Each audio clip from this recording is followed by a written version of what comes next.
Dios y el Estado. Bakunin. Capítulo 2. El principio divino. Segunda parte.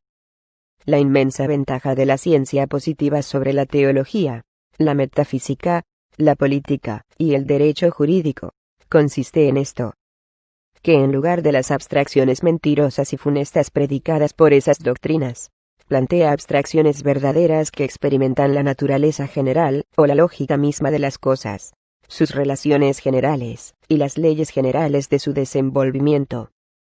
He ahí lo que la separa profundamente de todas las doctrinas precedentes, y lo que le asegurará siempre una gran posición en la sociedad humana. Constituirá en cierto modo su conciencia colectiva. Pero hay un aspecto por el que se asocia absolutamente a todas esas doctrinas, que no tiene, y no puede tener por objeto más que las abstracciones, y es forzada, por su naturaleza misma, a ignorar los individuos reales, al margen de los cuales, aun las abstracciones más verdaderas, no tienen existencia real. Para remediar este defecto radical, he aquí la diferencia que deberá establecerse entre la acción práctica de las doctrinas precedentes y la ciencia positiva. Las primeras se han prevalido de la ignorancia de las masas para sacrificarlas con voluptuosidad a sus abstracciones, por lo demás siempre muy lucrativas para sus representantes corporales. La segunda, reconociendo su incapacidad absoluta para concebir los individuos reales e interesarse en su suerte, debe definitiva y absolutamente renunciar al gobierno de la sociedad. Porque, si se mezclase en él, no podría obrar de otro modo que sacrificando siempre los hombres vivientes, que ignora, a sus abstracciones que forman el único objeto de sus preocupaciones legítimas. La verdadera ciencia de la historia, por ejemplo, no existe todavía, y apenas si se comienzan hoy a entrever las condiciones inmensamente complicadas de esa ciencia. Pero supongámosla en fin realizada. ¿Qué podrá darnos? Reproducirá el cuadro razonado y fiel del desenvolvimiento natural de las condiciones generales, tanto materiales como ideales, tanto económicas como políticas, de las sociedades que han tenido una historia. Pero ese cuadro universal de la civilización, por detallado que sea, no podrá nunca contener más que apreciaciones generales, y por consiguiente abstractas. En este sentido, los millares de millones de individuos que han formado la materia viva y sufriente de esa historia a la vez triunfal y lúgubre desde el punto de vista de la inmensa hecatombe de víctimas aplastadas bajo su carro, los millares de millones de individuos oscuros, pero sin los cuales no habría sido obtenido ninguno de los grandes resultados abstractos de la historia, y que, notadlo bien, no aprovecharon jamás ninguno de esos resultados. Esos individuos no encontrarán la más humilde plaza en la historia. Han vivido, han sido inmolados, en bien de la humanidad abstracta. He ahí todo. Habrá que reprocharle eso a la ciencia de la historia. Sería ridículo e injusto. Los individuos son inapercibibles por el pensamiento, por la reflexión, aun por la palabra humana, que no es capaz de expresar más que abstracciones, inapercibibles en el presente lo mismo que en el pasado. Por tanto, la ciencia social misma, la ciencia del porvenir, continuará ignorándolos forzosamente. Todo lo que tenemos el derecho a exigir de ella es que nos indique, con una mano firme y fiel, las causas generales de los sufrimientos individuales. Entre esas causas no olvidará, sin duda, la inmolación y la subordinación, demasiado habituales todavía, de los individuos vivientes a las generalidades abstractas. Y que al mismo tiempo nos muestre las condiciones generales necesarias para la emancipación real de los individuos que viven en la sociedad. He ahí su misión, he ahí también sus límites, más allá de los cuales la acción de la ciencia social no podría ser, sino impotente y funesta. Porque más allá de esos límites, comienzan las pretensiones doctrinarias y gubernamentales de sus representantes patentados, de sus sacerdotes. Y es tiempo de acabar con todos los papas, y todos los sacerdotes.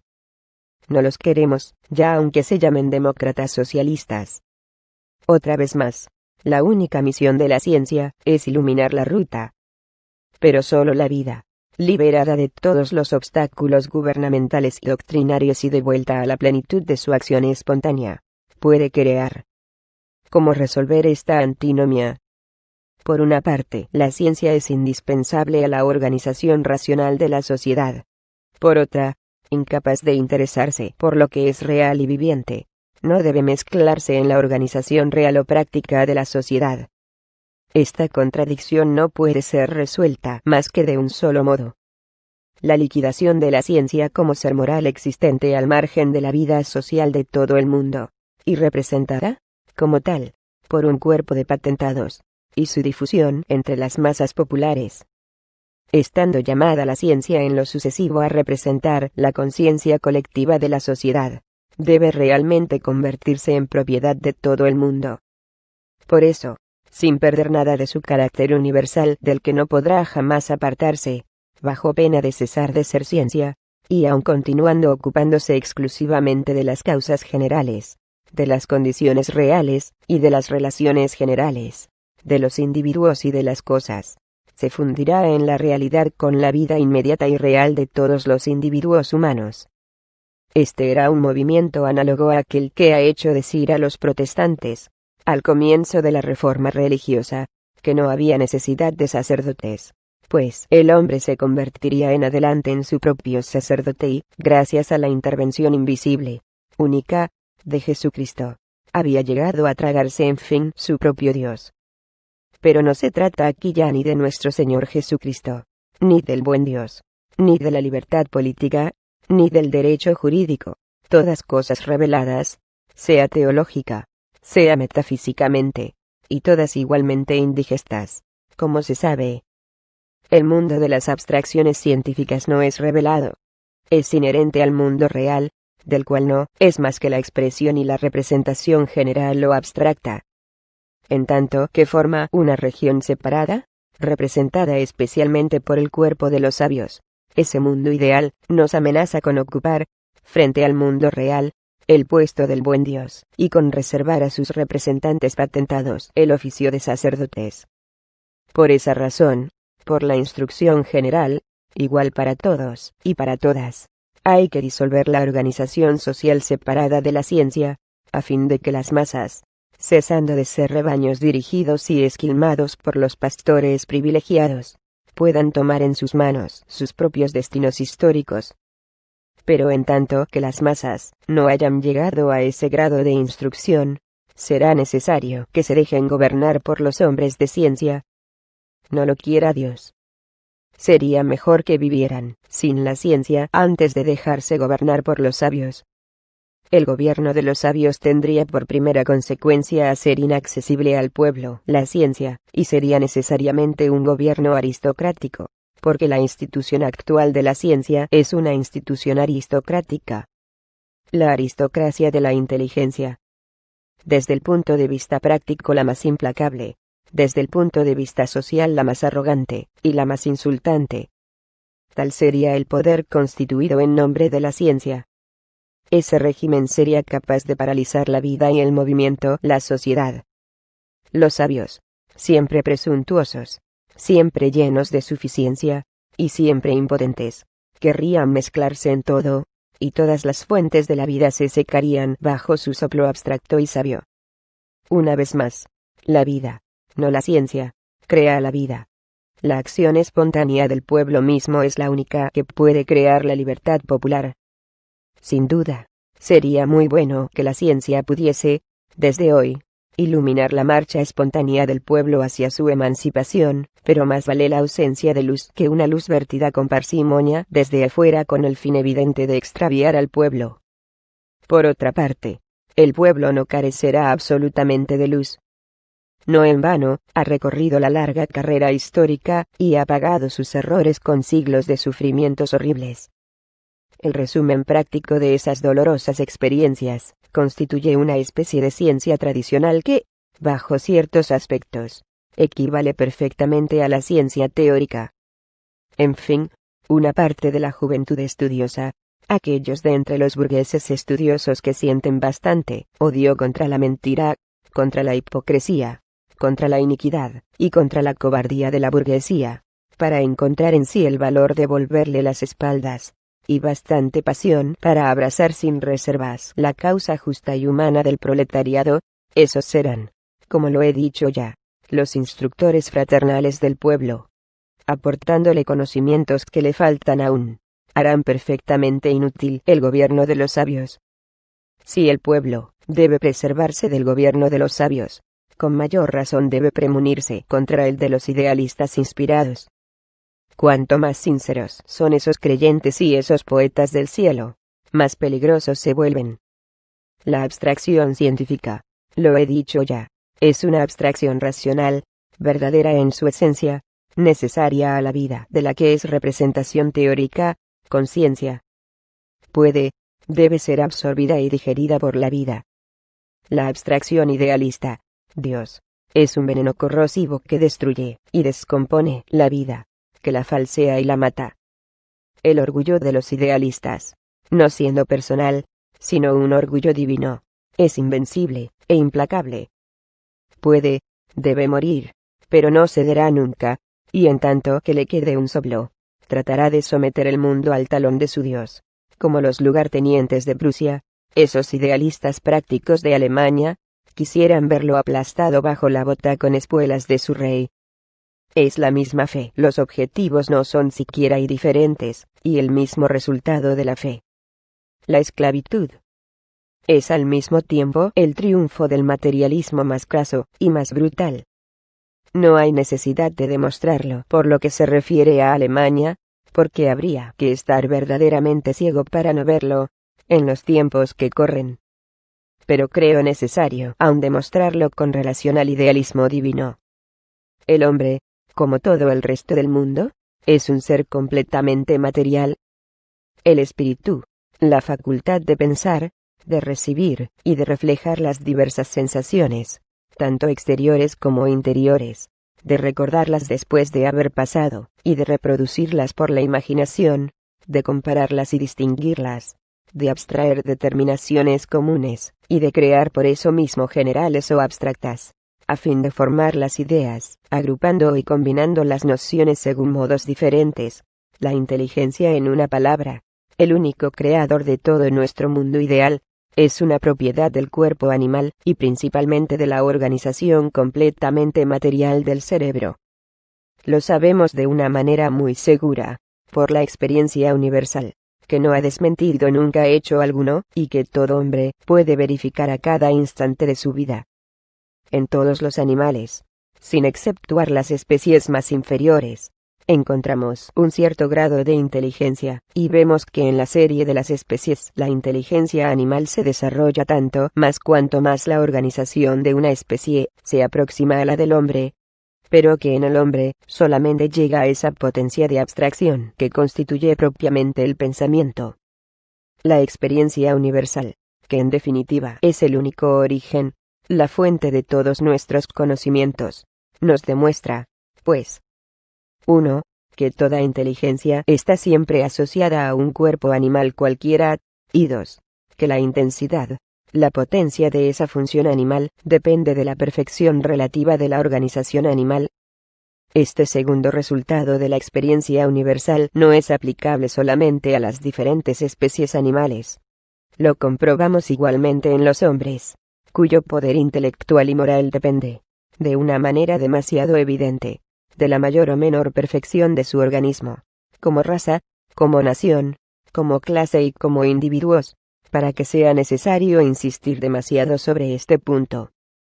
Por otra parte, es cierto que ningún hombre ha visto nunca ni podido ver el espíritu puro, separado de toda forma material, existiendo independientemente de un cuerpo animal cualquiera. Pero si nadie lo ha visto, ¿cómo han podido los hombres llegar a creer en su existencia? Porque el hecho de esa creencia es notorio, y, si no universal, como lo pretenden los idealistas, al menos es muy general, y como tal es digno de nuestra atención respetuosa, porque una creencia general, por tonta que sea, ejerce siempre una influencia demasiado poderosa sobre los destinos humanos, para que esté permitido ignorarla o hacer abstracción de ella.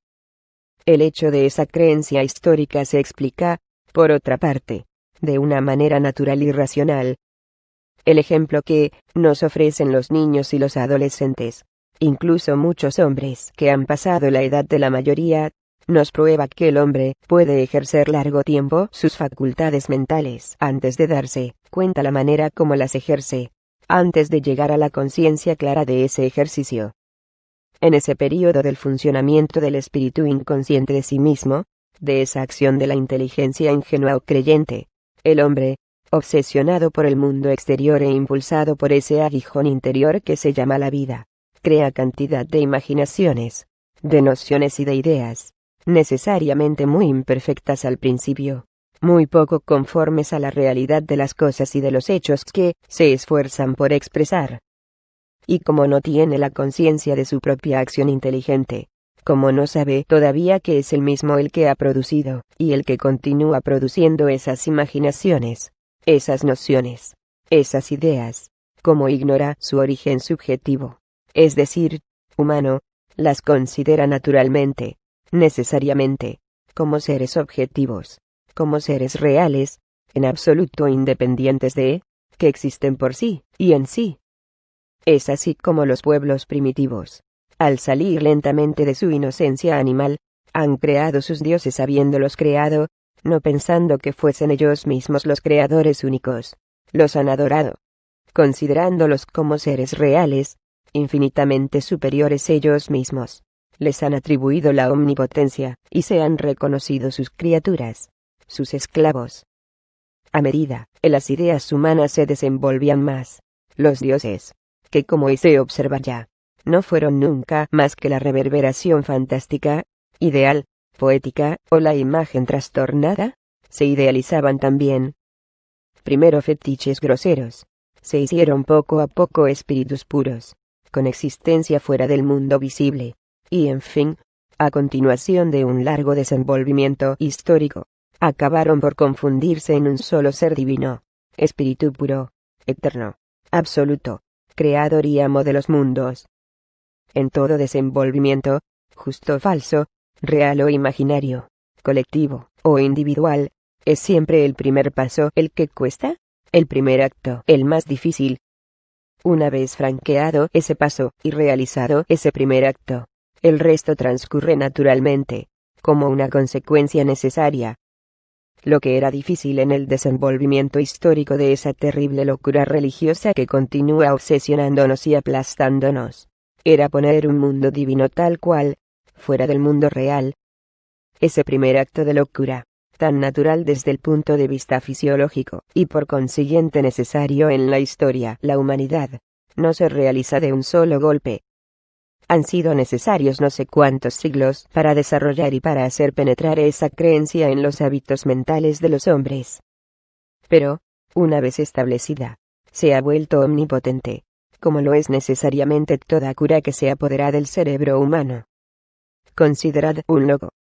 Cualquiera que sea el objeto especial de su locura, hallaréis que la idea oscura y fija que le obsesiona, le parece la más natural del mundo, y al contrario, las cosas naturales y reales que están en contradicción con esa idea, le parecerán locuras ridículas y odiosas. Y bien, la religión es una locura colectiva, tanto más poderosa cuanto que es una locura tradicional, y que su origen se pierde en una antigüedad excesivamente lejana. Como locura colectiva, ha penetrado en todos los detalles, tanto públicos como privados de la existencia social de un pueblo, se ha encarnado en la sociedad, se ha convertido, por decirlo así, en el alma, el pensamiento colectivos. Todo hombre es envuelto desde su nacimiento en ella, la mama con la leche de la madre, la absorbe con todo lo que oye, en todo lo ve. Ha sido tan alimentado, tan envenenado, tan penetrado en todo su ser por ella, que más tarde, por poderoso que sea su espíritu natural, tiene necesidad de hacer esfuerzos inauditos para libertarse y no lo consigue nunca de una manera completa. Nuestros idealistas modernos son una demostración de esto, y nuestros materialistas doctrinarios, los comunistas alemanes, son otra. No han sabido deshacerse de la religión del Estado. Una vez bien establecido el mundo sobrenatural, el mundo divino en la imaginación tradicional de los pueblos, El desenvolvimiento de los diversos sistemas religiosos ha seguido su curso natural y lógico, siempre conforme, por otra parte, al desenvolvimiento contemporáneo y real de las relaciones económicas y políticas que han sido en todo tiempo, en el mundo de la fantasía religiosa, la reproducción fiel y la consagración divina. Es así como la locura colectiva e histórica que se llama religión se ha desarrollado desde el fetichismo, pasando por todos los grados del politeísmo, hasta el monoteísmo cristiano.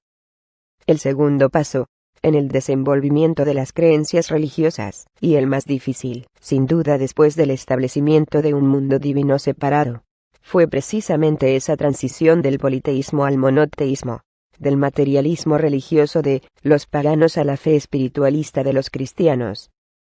Los dioses paganos, y este fue su carácter principal, eran ante todo dioses exclusivamente nacionales. Después, como eran numerosos, conservaron necesariamente, más o menos, un carácter material, o, más bien, es porque eran materiales por lo que fueron tan numerosos, pues la diversidad es uno de los atributos principales del mundo real. Los dioses paganos no eran aún propiamente la negación de las cosas reales. No eran más que su exageración fantástica. Hemos visto cuánto costó esa transición al pueblo judío, del que constituyó, por decirlo así, toda la historia. Moisés y los profetas se complacían en predicarle el Dios único. El pueblo volvía a caer en su idolatría primitiva, en la fe antigua, comparativamente mucho más natural, más cómoda en muchos buenos dioses, más materiales, más humanos, más palpables. Jehová mismo, su Dios único, el Dios de Moisés y de los profetas, era un Dios excesivamente nacional, aunque no se servía, para recompensar y castigar a sus fieles, a su pueblo elegido, más que de argumentos materiales, a menudo estúpidos, y siempre brutales y feroces. No parece que la fe en su existencia haya implicado la negación de la existencia de los dioses primitivos. El Dios judío no renegaba de la existencia de esos rivales, solo que no quería que su pueblo los adorase a su lado, porque ante todo Jehová era un Dios muy envidioso, y su primer mandamiento fue este: Soy el Señor tu Dios, y no adorarás a otros dioses más que a mí. Jehová no fue más que un esbozo primero, muy material, muy grosero del idealismo moderno.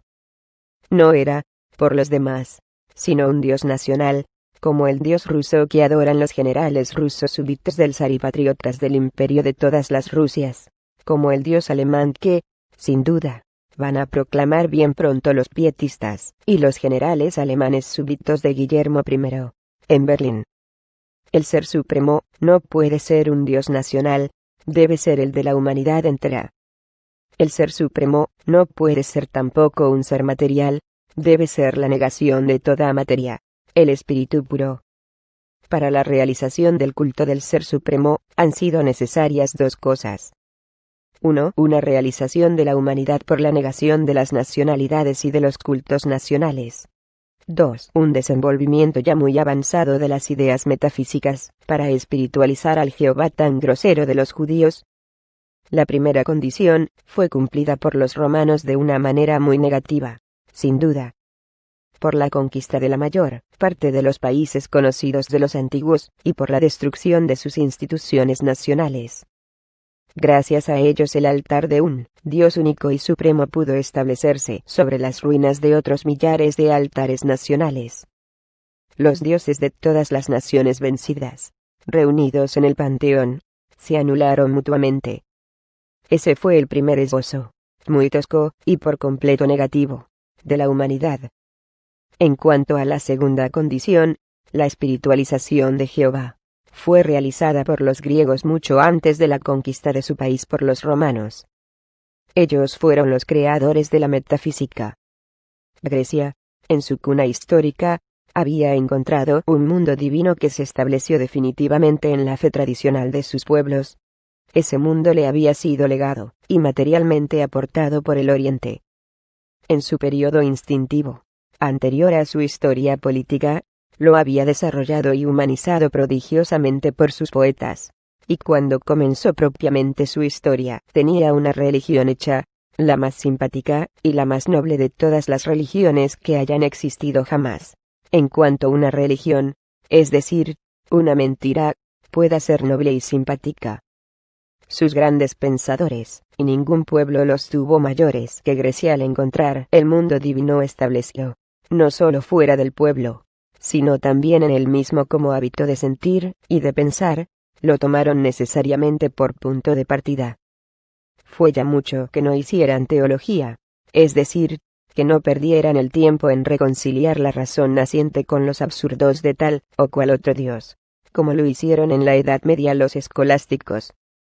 Dejaron a los dioses fuera de sus especulaciones, y se asociaron directamente a la idea divina, una, invisible, omnipotente, eterna, y absolutamente espiritualista, pero no personal. Desde el punto de vista del espiritualismo, los metafísicos griegos fueron, mucho más que los judíos, los creadores del Dios cristiano. Los judíos no han añadido más que la brutal personalidad de su Jehová. Que un genio sublime como el gran Platón haya podido estar absolutamente convencido de la realidad de la idea divina, eso nos demuestra cuán contagiosa es, cuán omnipotente es la tradición de la locura religiosa, aun en relación con los más grandes espíritus. Por los demás, no hay que asombrarse, pues aún en nuestros días, el mayor genio que ha existido después de Aristóteles y Platón, Hegel, a pesar de la crítica por los demás imperfecta y muy metafísica de Kant, que había demolido la objetividad o la realidad de las ideas divinas, se ha esforzado por reinstaurarlas de nuevo sobre su trono trascendente o celeste. Es verdad que procedió de una manera tan poco cortés que ha matado definitivamente al buen Dios, ha quitado a esas ideas su corona divina, mostrando a quien supo leerlo que no fueron nunca más que una pura creación del espíritu humano que recorrió la historia en busca de sí mismo. Para poner fin a todas las locuras religiosas, y al milagro divino, no le hacía falta más que pronunciar una gran definición que fue, dicha después de, casi al mismo tiempo, por otros dos grandes espíritus, sin ningún acuerdo mutuo, y sin que hubiesen nunca oído hablar uno del otro. Por Ludwig Feuerbach, el discípulo y el demoledor de Hegel, en Alemania, y por Auguste Comte, el fundador de la filosofía positiva, en Francia. He aquí esa definición. La metafísica se reduce a la psicología. Todos los sistemas de metafísica no han sido más que la psicología humana que se desarrolla en la historia. Ahora ya no nos es difícil comprender cómo han nacido las ideas divinas, cómo han sido creadas sucesivamente por la facultad abstractiva del hombre. Pero en la época de Platón ese conocimiento era imposible. El espíritu colectivo, y por consiguiente también el espíritu individual, aun el del mayor genio, no estaba maduro para eso. Apenas había dicho con Sócrates: «Conócete a ti mismo». Ese conocimiento de sí mismo no existía más que en el estado de intuición. En realidad era nulo. Era imposible que el espíritu humano imaginase que era él el único creador del mundo divino. Lo encontró como historia, como sentimiento, como hábito de pensar, e hizo necesariamente de él un objeto de sus más elevadas especulaciones. Así es como nació la metafísica, y como las ideas divinas, bases del espiritualismo, fueron desarrolladas y perfeccionadas. Es verdad que después de Platón, hubo en el desenvolvimiento del espíritu como un movimiento inverso. Aristóteles, el verdadero padre de la ciencia y de la filosofía positiva, no negó el mundo divino, sino que se ocupó de él lo menos posible. Fue el primero que estudió como un analista y un experimentador que era, la lógica, las leyes del pensamiento humano, y al mismo tiempo el mundo físico, no en su esencia ideal, ilusoria, sino en su aspecto real. Sus seguidores, los griegos de Alejandría, establecieron la primera escuela de científicos positivos. Fueron ateos, pero su ateísmo quedó sin influencia en sus contemporáneos. La ciencia tendió más y más a aislarse de la vida. Después de Platón la idea divina fue rechazada de la metafísica misma. Eso hicieron los epicúreos y los escépticos, dos sectas que contribuyeron mucho a depravar la aristocracia humana, pero que permanecieron sin influencia alguna sobre las masas. Otra escuela infinitamente más influyente sobre las asas se formó en Alejandría. Fue la escuela de los neoplatónicos. Confundiendo en una mezcolanza impura las imaginaciones monstruosas de Oriente con las ideas de Platón. Ellos fueron los verdaderos preparadores, y más tarde los elaboradores de los dogmas cristianos. Por consiguiente, el egoísmo personal y grosero de Jehová, la dominación no menos brutal y grosera de los romanos, y la ideal especulación metafísica de los griegos, materializada por el contacto del Oriente. Tales fueron los tres elementos históricos que constituyeron la religión espiritualista de los cristianos. Para establecer sobre las ruinas de sus altares tan numerosos el altar de un Dios único y supremo, amo del mundo, ha sido preciso que fuera destruida primero la existencia autónoma de las diferentes naciones que imponían el mundo pagano antiguo. Es lo que hicieron brutalmente los romanos que, al conquistar la mayor parte del mundo conocido de los antiguos, crean en cierto modo el primer esbozo, sin duda por completo negativo y burdo, de la humanidad. Un Dios que se levantaba así por encima de todas las diferencias nacionales, tanto materiales como sociales, de todos los países, que era como su negación directa, debía ser necesariamente un ser inmaterial y abstracto. Pero la fe tan difícil en la existencia de un ser semejante, no ha podido nacer de un solo golpe. Por tanto, como lo he demostrado en el mencionado apéndice Consideraciones filosóficas, fue largamente preparada y desarrollada por la metafísica griega, la primera en establecer de una manera filosófica la noción de la idea divina, modelo eternamente creador, y siempre reproducido por el mundo visible. Pero la divinidad concebida y creada por la filosofía griega era una divinidad impersonal, pues ninguna metafísica, si es consecuente y seria, se podía elevar, o más bien rebajar, a la idea de un Dios personal. Ha sido preciso encontrar, pues, un Dios que fuese único y que fuese muy personal a la vez. Se encontró en la persona, muy brutal, muy egoísta, muy cruel de Jehová, el Dios nacional de los judíos. Pero los judíos, a pesar de ese espíritu nacional exclusivo que los distingue aún hoy, se habían convertido de hecho, mucho antes del nacimiento de Cristo, en el pueblo más internacional del mundo. Arrastrados en parte como cautivos, pero mucho más aún por esa pasión mercantil que constituye uno de los rasgos principales de su carácter nacional, se habían esparcido por todos los países, llevando a todas partes el culto a Jehová, al que se volvían tanto más fieles cuanto más los abandonaba. Fin de la segunda parte del capítulo 2. El principio divino.